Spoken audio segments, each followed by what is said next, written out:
Quixel Bridge is back, but not for long. On November 2022, Quixel users received an email announcing that Bridge is available again, and now we can use it for free, just like before. But there is a nuance. This will only last until the end of 2024. Starting January 1st, 2025, Bridge will become a paid service. To keep access in the future, you need to add Megascans libraries to the purchase section. The developers promise that an option will be available next week to add assets to your library with just one click. But we've learned from experience, right?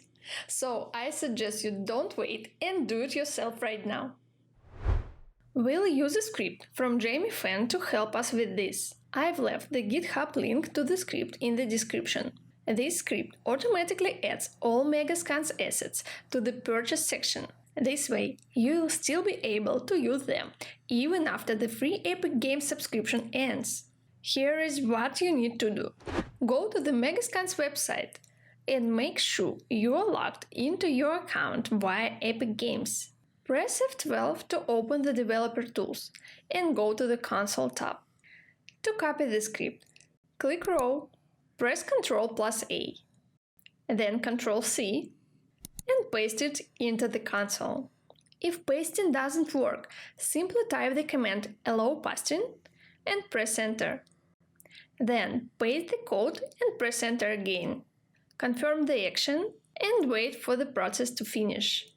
Currently there are 80,870 assets in the library. If the script doesn't add everything, just refresh the page and repeat steps again. If you encounter any errors, the developers has provided solutions to most common issues on the script page. Once all the assets are added to the purchase section, you will be able to easily export them to any programs. If you download the model, let's take one as an example. Click Export, but nothing happens. First, check Bridge for updates and install the latest version if needed. Then go to Manage Plugins and make sure the 3ds Max plugin is installed. If it's not, reinstall it. Also, open Export Settings and ensure that 3ds Max is selected in the Export Target section. After that, everything should work fine. If you are having trouble exporting to 3ds Max, we have a detailed video on our channel where I explain how to slow it. Just follow the link in the corner of the screen. Don't forget to like and subscribe if this video was helpful. Thanks for watching, everyone!